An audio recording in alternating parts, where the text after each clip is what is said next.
نائب وزیر اعظم اسحاق ڈار کہتے ہیں بھارت کی خطے میں بالادستی کی کوششیں 7 اور 10 مئی کو دفن کر دیں۔ خطہ دشمنی سے نہیں تجارتی روابط اور پارٹنرشپ سے چل سکتا ہے۔ امریکی تھنک ٹینک اٹلانٹک کونسل میں گفتگو۔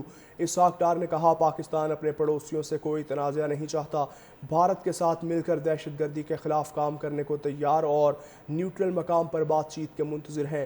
اسحاق ڈار نے کہا پاکستان یا امریکہ سے تجارتی معاہدہ چند ہفتوں میں ہو جائے گا۔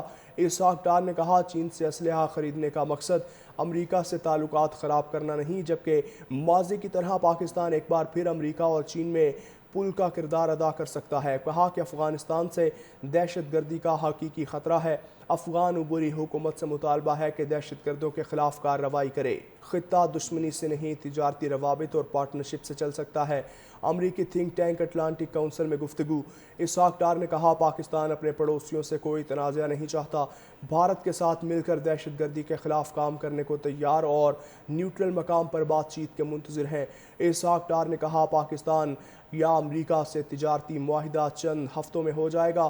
اسحاق ڈار نے کہا چین سے اسلحہ خریدنے کا مقصد امریکہ سے تعلقات خراب کرنا نہیں، جبکہ ماضی کی طرح پاکستان ایک بار پھر امریکہ اور چین میں پل کا کردار ادا کر سکتا ہے۔ کہا کہ افغانستان سے دہشت گردی کا حقیقی خطرہ ہے۔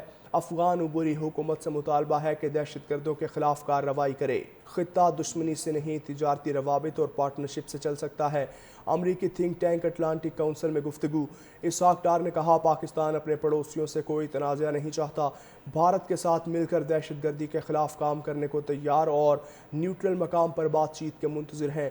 اسحاق ڈار نے کہا پاکستان یا امریکہ سے تجارتی معاہدہ چند ہفتوں میں ہو جائے گا۔ اسحاق ڈار نے کہا چین سے اسلحہ خریدنے کا مقصد امریکہ سے تعلقات خراب کرنا نہیں، جبکہ ماضی کی طرح پاکستان ایک بار پھر امریکہ اور چین میں پل کا کردار ادا کر سکتا ہے۔ کہا کہ افغانستان سے دہشت گردی کا حقیقی خطرہ ہے۔ افغان عبوری حکومت سے مطالبہ ہے کہ دہشت گردوں کے خلاف کارروائی کرے۔ خطہ دشمنی سے نہیں تجارتی روابط اور پارٹنرشپ سے چل سکتا ہے۔ امریکی تھنک ٹینک اٹلانٹک کونسل میں گفتگو۔ اسحاق ڈار نے کہا پاکستان اپنے پڑوسیوں سے کوئی تنازع نہیں چاہتا، بھارت کے ساتھ مل کر دہشت گردی کے خلاف کام کرنے کو تیار اور نیوٹرل مقام پر بات چیت کے منتظر ہیں۔ اسحاق ڈار نے کہا پاکستان یا امریکہ سے تجارتی معاہدہ چند ہفتوں میں ہو جائے گا۔ اسحاق ڈار نے کہا چین سے اسلحہ خریدنے کا مقصد امریکہ سے تعلقات خراب کرنا نہیں، جبکہ ماضی کی طرح پاکستان ایک بار پھر امریکہ اور چین میں پل کا کردار ادا کر سکتا ہے۔ کہا کہ افغانستان سے دہشت گردی کا حقیقی خطرہ ہے۔ افغان عبوری حکومت سے مطالبہ ہے کہ دہشت گردوں کے خلاف کارروائی کرے۔ خطہ دشمنی سے نہیں تجارتی روابط اور پارٹنرشپ سے چل سکتا ہے۔ امریکی تھنک ٹینک اٹلانٹک کونسل میں گفتگو۔ اسحاق ڈار نے کہا پاکستان اپنے پڑوسیوں سے کوئی تنازع نہیں چاہتا، بھارت کے ساتھ مل کر دہشت گردی کے خلاف کام کرنے کو تیار اور نیوٹرل مقام پر بات چیت کے منتظر ہیں۔ اسحاق ڈار نے کہا پاکستان یا امریکہ سے تجارتی معاہدہ چند ہفتوں میں ہو جائے گا۔